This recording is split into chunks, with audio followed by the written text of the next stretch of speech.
Good health to all from Rexall. It's the Phil Harris Alice Faye Show, presented by the makers of Rexall drug products and 10,000 independent Rexall family druggists. Good evening. This is your Rexall family druggist with a welcome from all 10,000 of us. The 10,000 independent druggists who have made the word Rexall part of our own store names and placed the famous orange and blue Rexall sign on our windows. We've done that because we believe in the 2,000 or more drug products made by the Rexall Drug Company, and we confidently recommend them to our customers. One of the most famous of these products is Rexall Milk of Magnesia, the popular antacid laxative that's so pure, so exceptionally mild and free from unpleasant earthy taste, even a child can spot the difference. Quality like that is what we family druggists are talking about when we tell you you can depend on any drug product that bears the name Rexall. Good health to all from Rexall.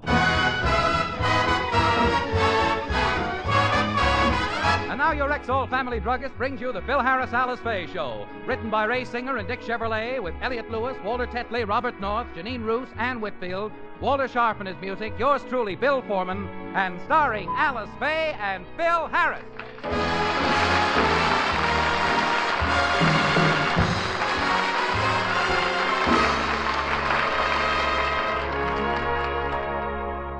Last week, Mr. Scott's daughter, Marjorie, met Julius Abruzio, the grocery boy, and now she has a terrific crush on him. Alice thinks Marjorie has made an excellent choice. And as we look in, Phil is expressing his opinion. What does she see in that A&P gypsy? Got absolutely nothing. The poor girl must be out of her mind. Oh, Phil, you remembered after all these years. Remembered what? What Father said to Mother when she told him I was marrying you. Father said that about me? Father kept it clean. You should have heard what Uncle Earl said. Willie, why don't you marry Julius? You and that little baboon deserve each other. Now listen, from now on, Philip, you'd better treat Julius with respect. He's in a very favorable position with Mr. Scott. Favorable position, favorable. So what? He can't hurt me. The Rexall people love me. Why, I've been with them for 2 years. You won't have to work at all next year, Daddy. That's right. Julius said that he's going to see to it that you come into a lot of money. What money? He said in September you'll start collecting your unemployment insurance. He said that, huh? Philip, this situation might become serious. Mr. Scott thinks Julius is a very intelligent lad, and he listens to all his suggestions. He does? Yes. He really does? Yes.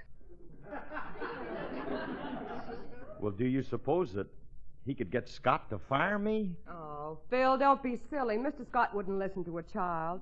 But if he ever fired you because Julius told him to, I'd lose all respect for him. And I'd tell him so, too. I'd let him know just how I feel Wait about... a minute, honey. There's the bell. I'll get it.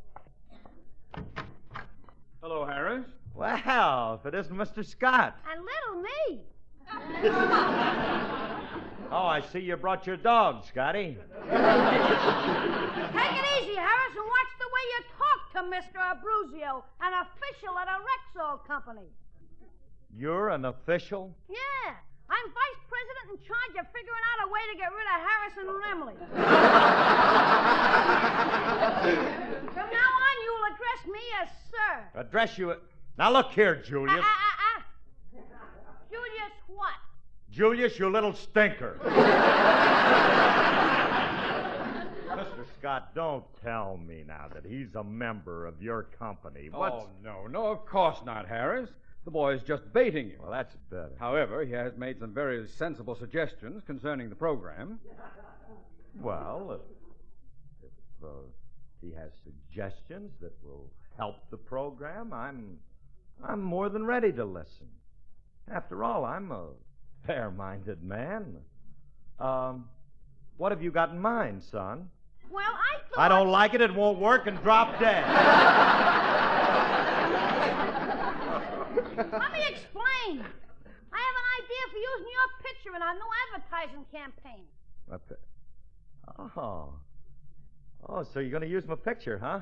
Now that I like. I thought you would, you big ham bone. We're going to print a full-page picture of you with a caption under it advertising the Rexall products. Well, what does the caption say? If you look like this, we got something that can cure it.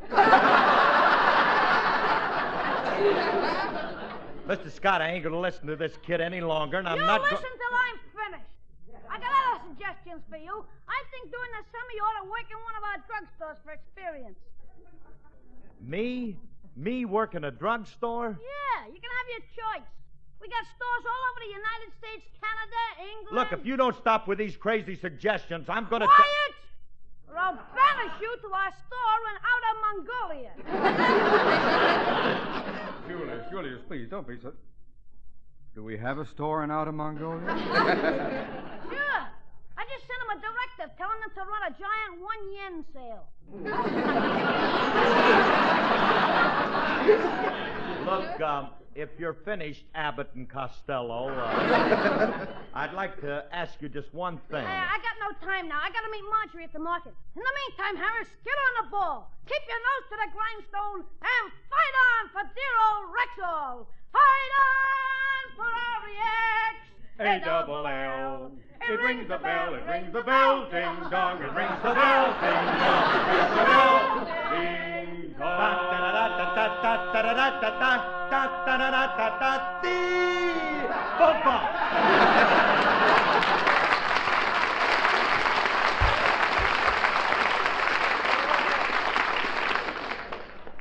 What wonderful lyrics. That arrangement ain't bad either. Well, I'll see you a little later at the board meeting. So long, CS. Goodbye, J.A. That boy has a good mind. It absorbs things. So does a bar rag. Mr. Scott, are you going to let this kid run your business? He's not running my business, but he has come up with 2 good suggestions concerning you. One, that you and your orchestra rehearse 8 hours every day. And 2, that in the evenings you make personal appearances at our stores to help sale. Well, that only accounts for my days and evenings. At night, I can come over to your house and do a little of your irony. How are you on pleated dress shirts? Look, Mr. Scott, I want to tell you just one thing. My contract calls for me to do a radio program, and that kid has no right to come in here and tell me how to do my job, Phil, who are you yelling at like... Oh, hello, Mr. Scott. How do you do, Mrs. Harris? What's going on, Phil? It's about my job. Mr. Scott came over. To fire you? Honey, Mr. Scott, you ought to be ashamed of yourself firing Phil. Mrs. Harris, Why are you trying to get rid of Phil? Give me one reason. Mr. Harris hasn't... What do you mean he has no talent? Give him a chance to answer. Oh, Phil, don't be a jellyfish. Let me tell you something, Mr. Scott. We don't like your attitude. We don't have to stand for it. We can work for someone else, and Phil quits. Who quits? Alice, Mr. Scott didn't fire me. Oh, he didn't?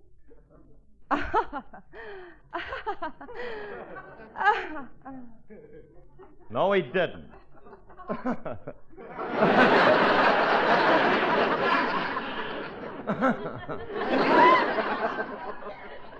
Look, Mr. Scott, if you want me to rehearse 8 hours a day, okay. But really, I don't need it. Now, look, I'll take this song right here and do it for you without any rehearsal at all, and I'll bet you $10 you'll love it. Make it 20 and you've got a bet.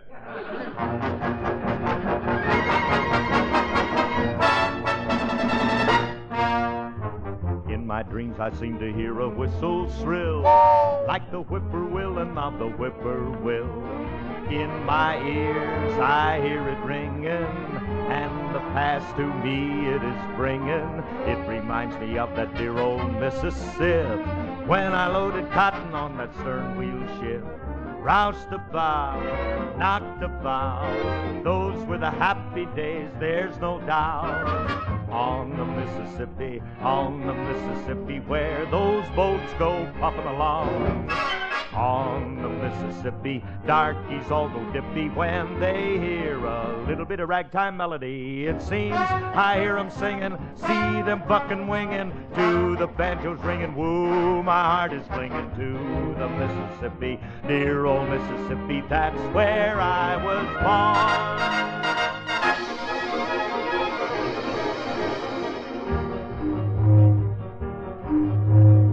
Just have to close my eyes to see that side river all a-glistening in the bright moonlight.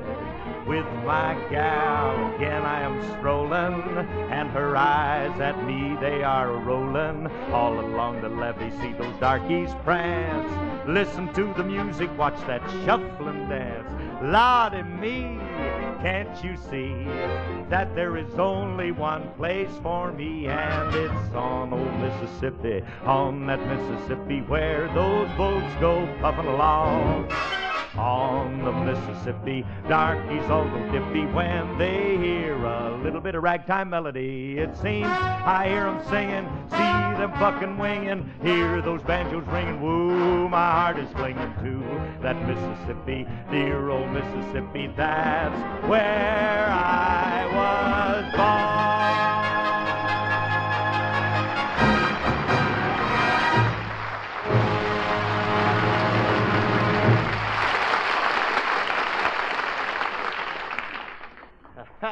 Well, Mr. Scott, how'd you like that? As I was saying, I want you to rehearse 8 hours a day, every day. And furthermore, I'd suggest... Hi, Curly. Hello, Alice. Oh, hi, Frank. Well, if it isn't the Rexall family druggist. Good evening.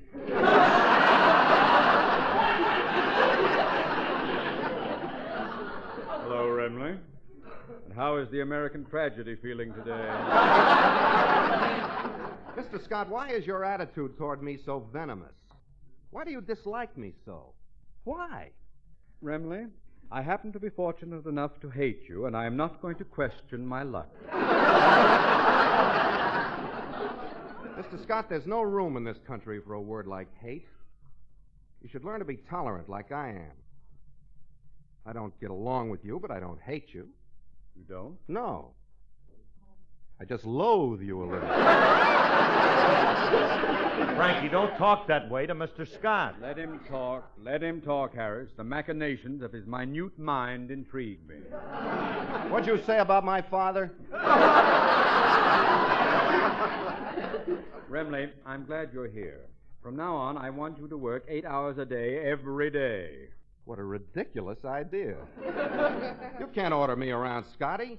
I don't need you, and I don't need your job, and I'd quit except for one thing. What's that? I need your money. Remley, as long as you're working for me, you'll do as I say. Goodbye. Lovely person. I've had him for an hour.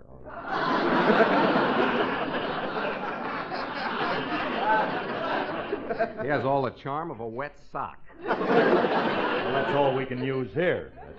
Hey, Curly, where did he get all these silly ideas about work? Oh, it's Julius's idea. Oh, Julius. That's huh? right. Since he's been going with Scott's daughter, he's been doing his best to make it tough for us. Why, that little... And as long as he goes with Marjorie, he'll keep on trying to influence Mr. Scott. And I got news for you. He might even blow our jobs. We got to break up their romance. You said it. Well, let me see now. When two people are in love, what's the best way to break it up? Have them marry each other. What was that, Wonga? Now, wait. I didn't mean us, darling. We're different.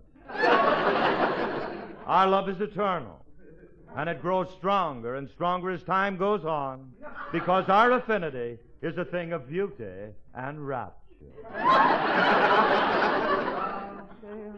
I didn't know you had that in you. You're no more surprised than I am. Hey, Curly, I think I know a way to break up Julius and Margie. Nothing scares a young guy quicker than when the girl first mentions marriage. True. Julius would drop Marjorie like a hot potato if she were to call him and start talking about their wedding. That's right. Right you are. But how are we going to get Marjorie to call him? She don't have to. All we have to do is get another girl to pretend she's Marjorie. Yeah. Yeah. Hey, look, we'll get a stooge to call. Some girl who we... Alice. I want you to do me a favor. What do you got in mind, Mac?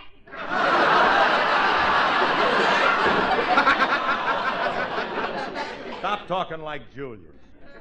All I want you to do is to call Julius. I'm not calling anybody. I'm not going to interfere in any romance, and I don't think you should either. She never wants to cooperate. I don't know what to do with her. Have you ever tried beating her? Frankie, a gentleman doesn't strike a woman. It's crude, it's vulgar, and besides, if I ever tried it, she'd fracture me. Curly, I know what we can do. You call Julius. Disguise your voice. Tell him it's Marjorie. I'll get him on the phone for you. Hold it a minute, Remley. I don't sound like no dame. Oh, speaking of falsetto, tell him you got a cold. Anything. No, we got to do something. All right, give me the phone. Here. Hello, Encino Market. Julius speaking. Hello, Julia.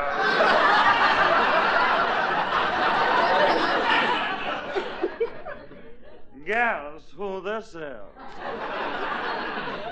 don't know, lady, but if you're in that much pain, you better call a drugstore. Don't be a wise guy, darling. Julius, this is Marjorie.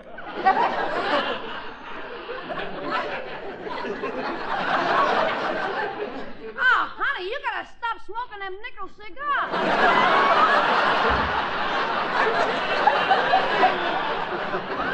You sound like a man. Oh, Julius, you're a card. It's so funny. I talk like this, dear, because I have a bad cold. Oh, that's too bad. How'd you catch it? Rehearsing the wedding march in a drafty church. What are you rehearsing the wedding march for? Because I want to be letter perfect, dear, when you and I get married.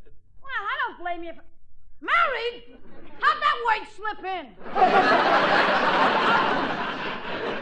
It didn't slip, lover. I pushed it. Well, pick it up and carry it out. Oh, you don't love me. Boo-hoo. Julius, dear, you have just got to marry me. I just bought a completely new torso. You got a new what? Hold the wire a minute, sweetheart. Hey, Remley, how do you pronounce that word? Trousseau. Correction, darling. I just bought a completely new trousseau. I'll meet you at the church tomorrow. Goodbye, Julia. But Marjorie! Hello, Marjorie! Marjorie! Oh, why do I have to be so irresistible? I don't want to get married. I just have to be blunt and tell her when I see her. I'll put my foot down and I'll... Hello, Julius. Take your new torso and get out of here! Julius, what are you talking about? Just now on the phone you said you wanted to get married and I turned around and here you, I wasn't talking to you on the phone. One of us must be nuts, and it can't be me, because I just came from my psychiatrist. I just came in. I couldn't have been talking to you. That's right, but if it wasn't you, what girl did call? Who would be stupid enough to pronounce trousseau as torso? Phil Harris. That's the thing! I get it. He was trying to scare me off by making me think you want to rush me into marriage. Your father ought to fire him. Daddy, you do worse than that. Once when he was angry, he said that if anybody tried to promote my marriage, he'd shoot them. What a charming thought. Shoot him, huh? Margie, I got an idea. Call your father and tell him to meet us at Mr. Harris's house in about an hour. What have you got in mind? Mr. Harris is trying to scare us out of marriage. But if we can convince your father that Harris talked us into it, he'll get into a lot of trouble. Oh, boy, what a way to get even with old Red Eyes.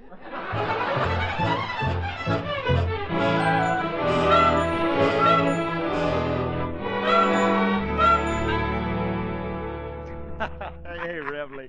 Hey, you should should have heard the way Julius went for that marriage gimmick. All I had to do was mention the word marriage, and he got scared still. Sure. My schemes always work. Someday your schemes are going to get you fellas into a lot of trouble. That's what happened to my uncle on St. Patrick's Day. Which Uncle Earl? No, Clancy, and thanks for the lead-in. Oh, you.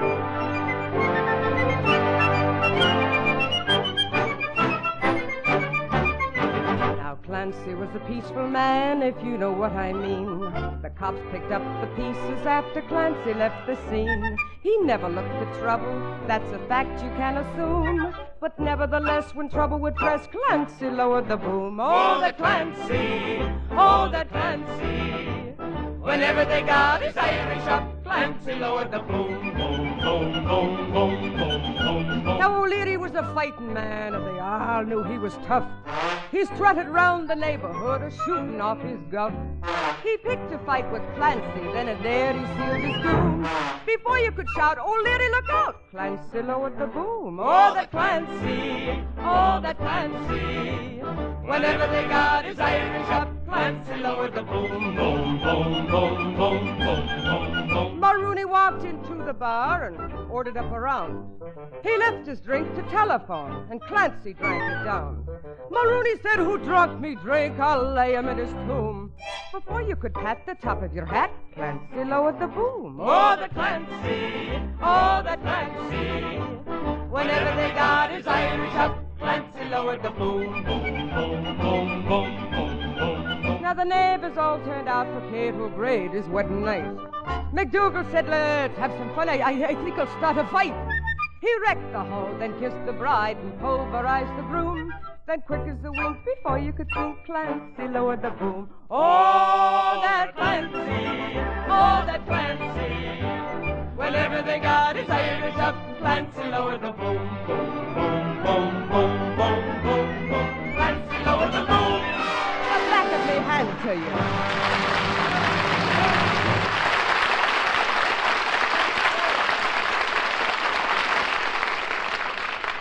Hey, that was swell, honey. Hey, Curly, look who's coming up the walk. Julius and Marjorie. Together? Uh-oh. Oh, gee. Now, she must have told him she didn't call him. So what? Huh? They're playing right into our hands.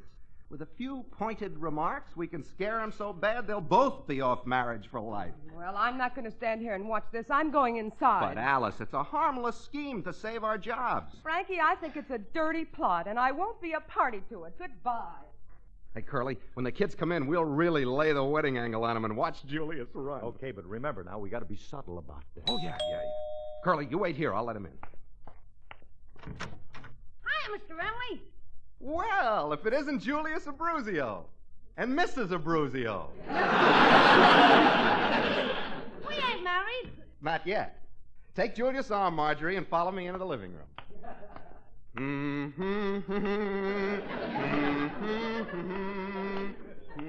Hello, Mr. Harris. Dearly beloved, we are gathered here. I now pronounce you man and wife. That will be $2, please. Wait a minute. Train leaving on track 2 for Niagara Falls. Board. I don't want to go Niagara Boat Falls. sailing for honeymoon cruise to Bermuda. All ashore who's going ashore. Stop this. I ain't getting married. That's what you think. Come here, kid. Look, kid, this girl has got her hooks into you. She wants to get married right away. She does? Yeah.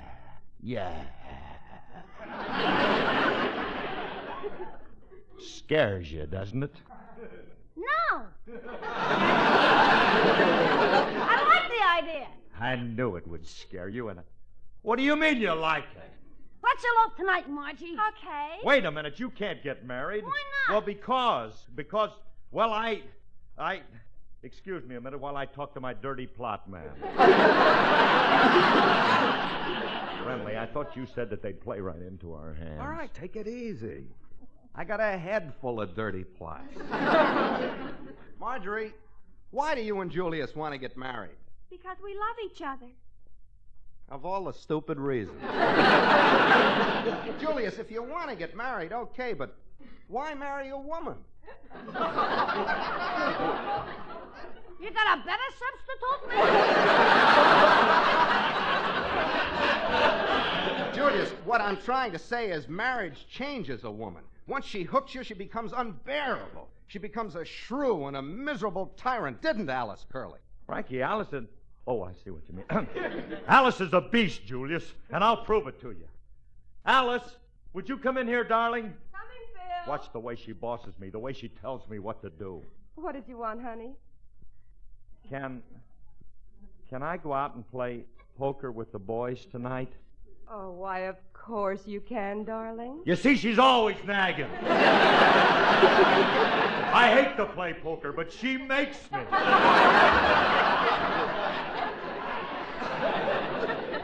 You asked me if you could go out tonight, and I think you should go out with the boys.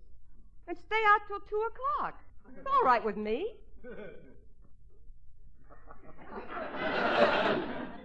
Who are you expecting?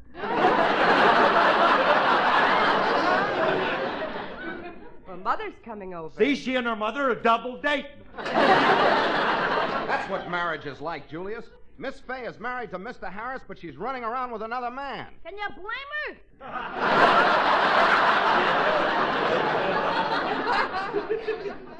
No.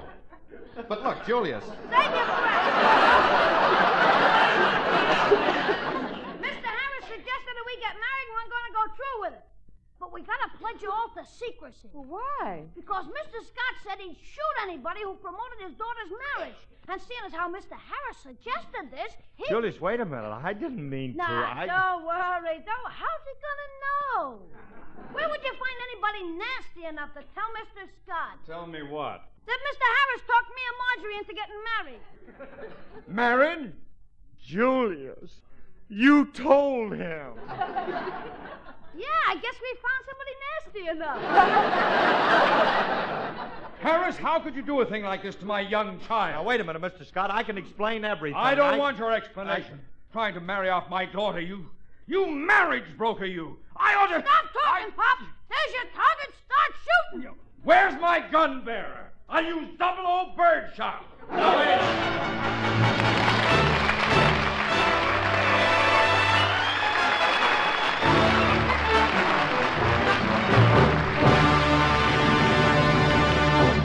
Alice and Phil will be back in just a moment. Meanwhile, here's your Rexall family druggist.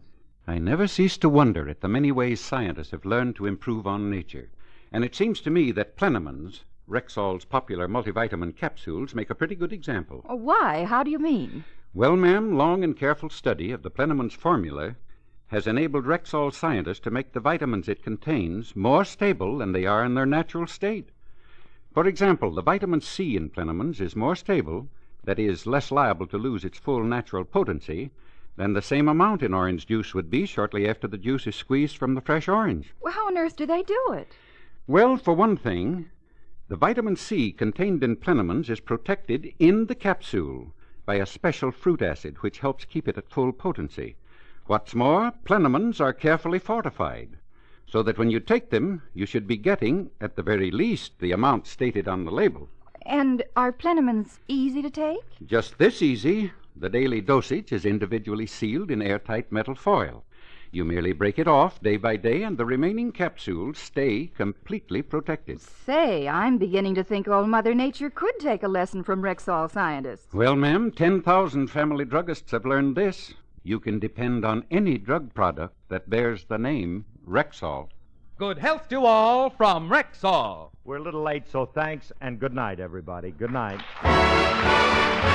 This program was produced and directed by Paul Phillips. Included in today's cast were Gail Gordon and Louise Erickson. The part of Frankie Remley was played by Elliot Lewis, and Julius was played by Walter Tetley. Alice Faye appeared through the courtesy of 20th Century Fox. Whenever you have a headache, remember this about Rexall aspirin. When swallowed with water, the 5 full grains of pure aspirin contained in every Rexall aspirin tablet are ready to go to work for you even before they reach your stomach.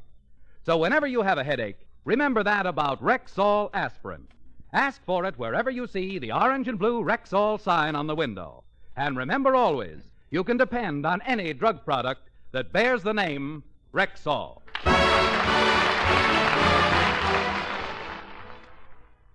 Next, here's Sam Spade, then Elizabeth Taylor and Theater Guild on NBC.